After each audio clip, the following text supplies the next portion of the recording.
You're listening to Convenience Matters, brought to you by NACS. Whether it's for food, fuel, drinks, or snacks, about half the U.S. population shops at a convenience store every day. We'll talk about what we see at stores and what the future may hold for our industry. Welcome to Convenience Matters. My name's Jeff Lenard. I'm with NACS. And my name is Donovan Woods with the Fuels Institute and NACS. So Donovan, we talked a lot about different technologies at stores on how do you sell in-store items. We talked about technologies at the pump and how do we sell more fuel. Today, we'd like to talk about what's going on in terms of electricity at the gas station. How does EV fit into the future, both near term and maybe a couple years out? You know, Jeff, we have a great guest that we can talk about that. It's a company that I became familiar with through my relationship with VW, and this company is Electrify America, or as they go by, EA. And we have, she just smiled at me, so now I'm thrown off. But no. Welcome. How are you doing? Nice to see you here, Rachel. Thank you, Donovan. It is such a pleasure to be here.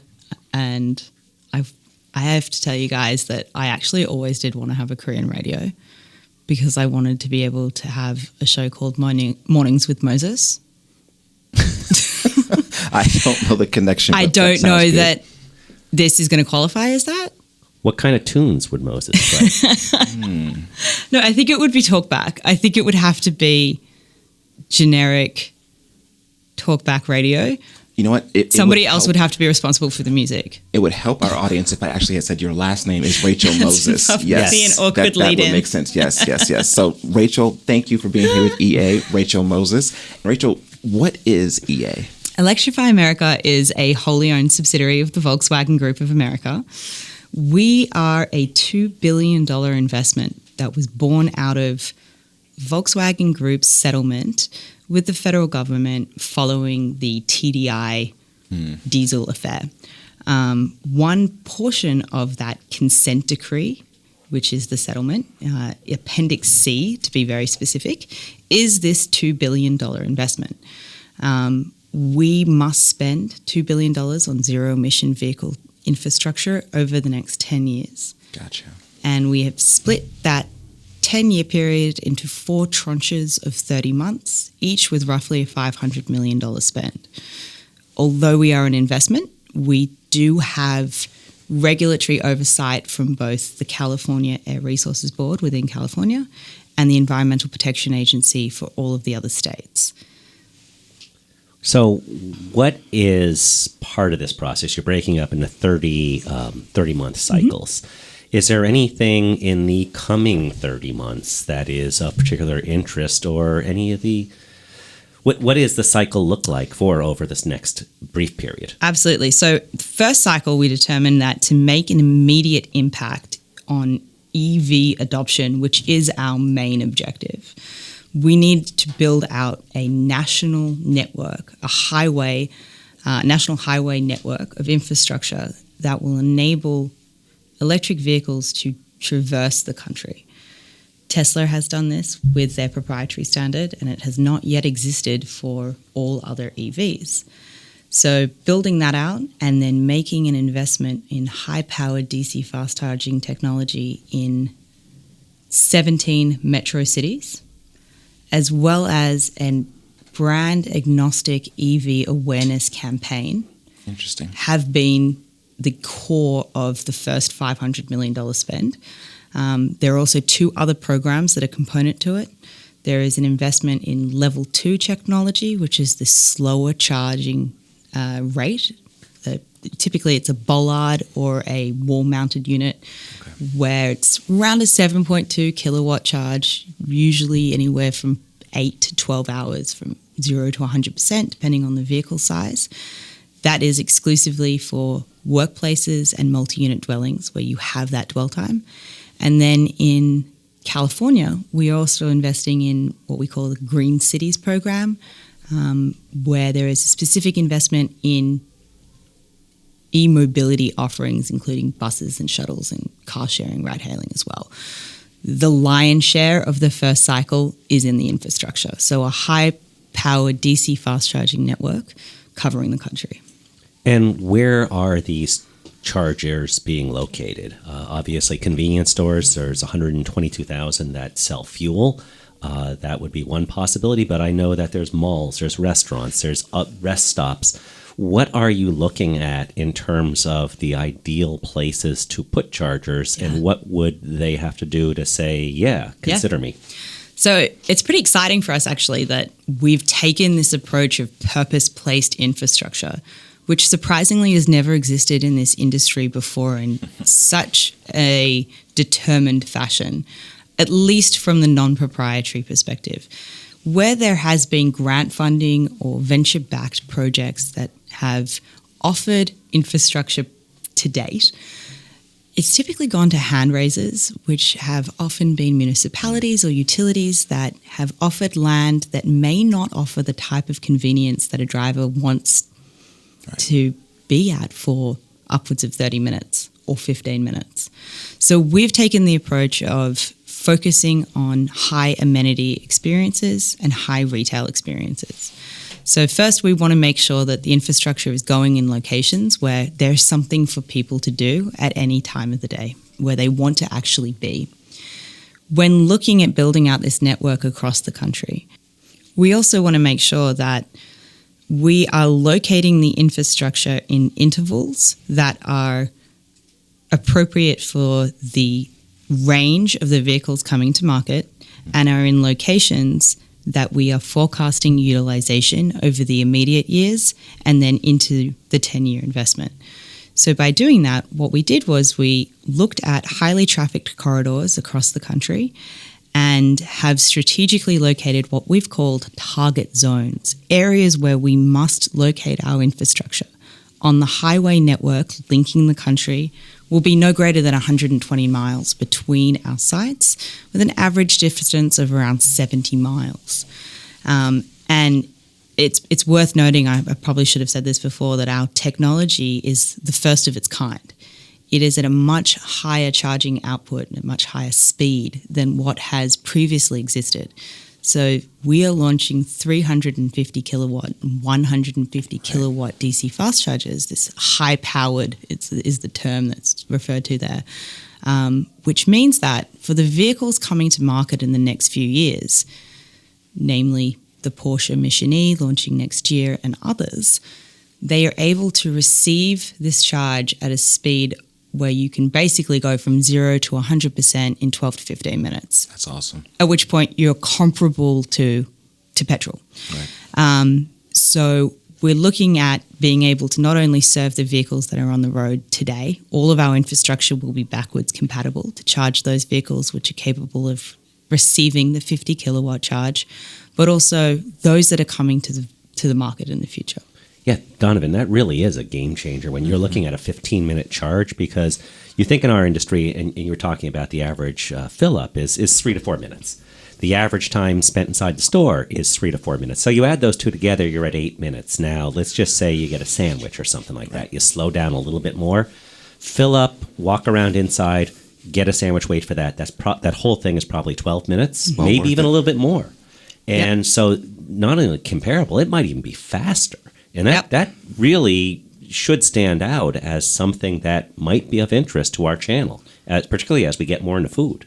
Absolutely. And we see those captive customers as very attractive to fueling providers as well as convenience store operators. We've partnered with a handful of fueling providers that we've publicly announced, including Sheetz, Casey's General Store, Global Partners, Come and Go. Wow. Goodness, I hope I don't forget anybody. And there are others that we will be shortly announcing, as well as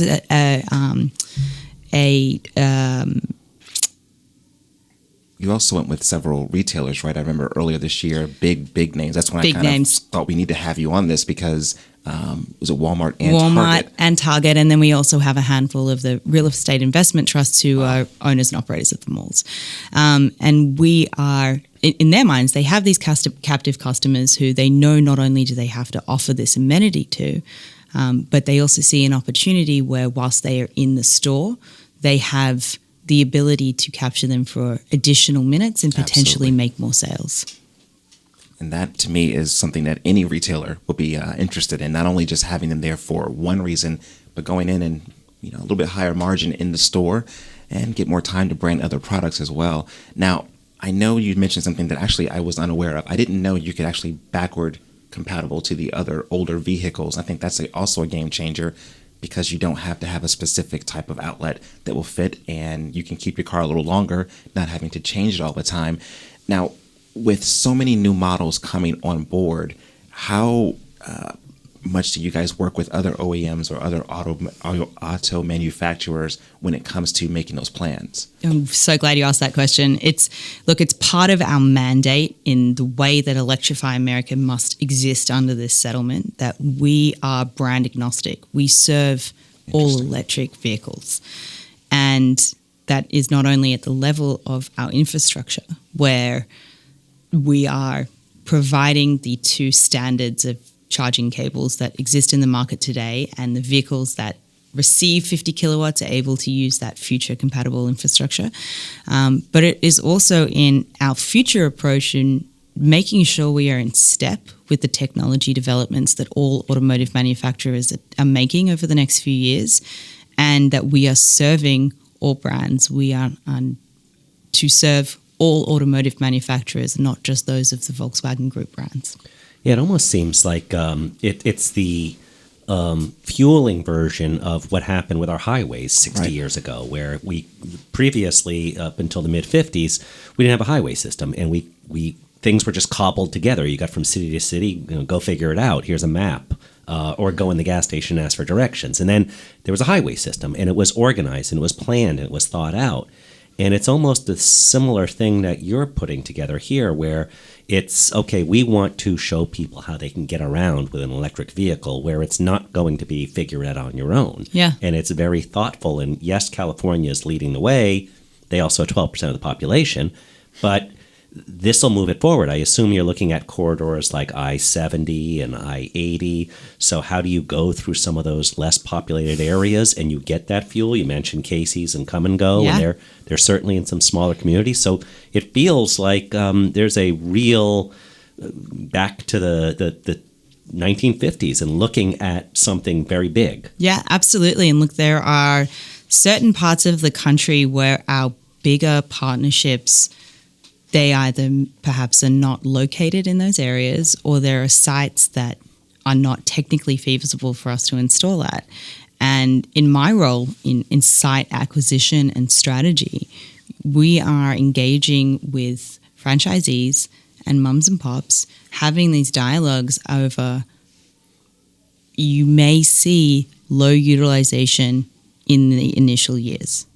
However, you are not only making a commitment to sustainability and garnering that green halo that is visible for customers. They may not see that you have solar panels on your roof, but you're also future-proofing your site to make sure that you are able to capture those customers as they begin to pick up.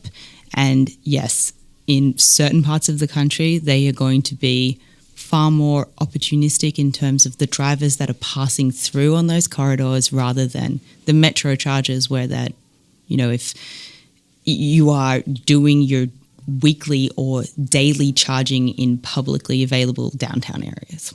Now, you mentioned something, and this question just popped in my mind, Rachel, so I apologize.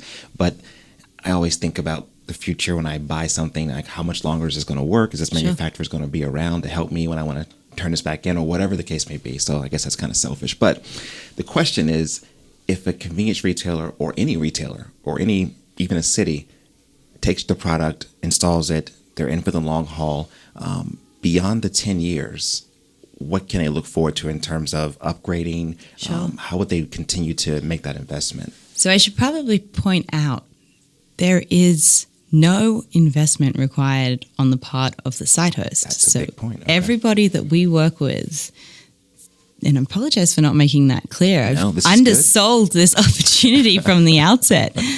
We cover all costs. So we cover the cost of the installation, the hardware, the software, 10 years of operation and maintenance. And every single time that we install, we will be bringing in a new utility service and separately metering, so that we're not tapping into host power. And there's something unique in the ability for us to guarantee that 10-year operation and maintenance. Whilst for some site hosts, I understand, and store operators, it can be a daunting term. It can be a long period. On the flip side, in this industry, in many ways, it's a relief that 10 years of maintenance and operation can be guaranteed, whereas many grant programs, as beneficial as they've been to the industry and necessary, 2-3 year programs have left some site hosts without equipment that is maintainable. So there is no cost to the site host.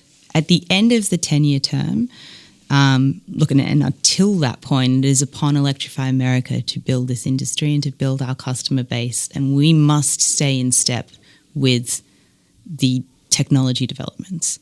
We are designing our equipment and our site installation to be future-proofed. We have separately installed equipment pads that allow us to scale our power modules so that in the future, should these dispensers go from what now is high-powered 150, 350 to 500 and beyond in the coming years, we're easily able to come back in, add additional power rectifiers, swap out those dispensers with minimal disruption to the site. So adding customers, the idea also, I think NIMBY, not in my backyard. Oftentimes retailers have difficulty building a new site because the community says, well, we don't want another gas station. We don't want this. But if you're able to possibly say, oh, but we'll have charging. We're looking towards the future. We're working with this broader group and free. The whole free element is pretty cool. So what can a retailer do? Are there any timelines coming up or anything that they can think about through 2018 or maybe beyond in terms of getting involved or at least learning more about what's going on? Absolutely. So looking at the Electrify America timeline unto itself. So the company launched at the beginning of last year. Our first cycle began and it will end at the end of June 2019. That is the first 30 months.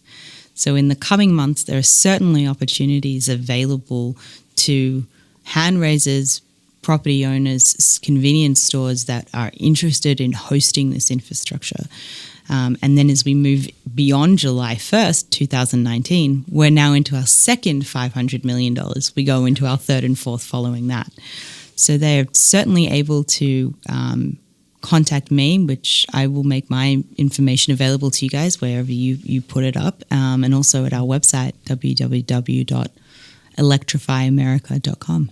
And I would imagine that there have to be certain qualifications. Jeff and Donovan can't be running one of these sites as part of that. There has to be a business case and showing customers and some of those other things that most convenience stores. Jeff and Donovan, are you guys operating any convenience stores and spaces these days? Not yet, Jeff. Our application might say the free part kind of got me. Yes, the free part got me too. No, there's certainly a minimum qualifying requirements. So they need to fall within a geographic area that we have predetermined. And then from a site feasibility perspective, we have to make sure there's enough power. We'll never want to be right up the front of the property at the entrance. We don't want to disrupt operations. Smart. We want to be close to where the power is, the utility transformer. And then we also want to be in a location where we can dedicate those spaces, install our equipment pad, and not be in the prime spot for the site.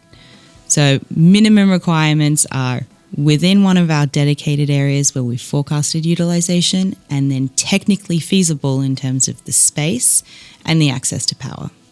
That sounds really good. So give us that website one more time. www.electrifyamerica.com. Thank you, Rachel. And thank you for listening to Convenience Matters. Convenience Matters is brought to you by NACS and produced in partnership with Human Factor. For more information, visit convenience.org.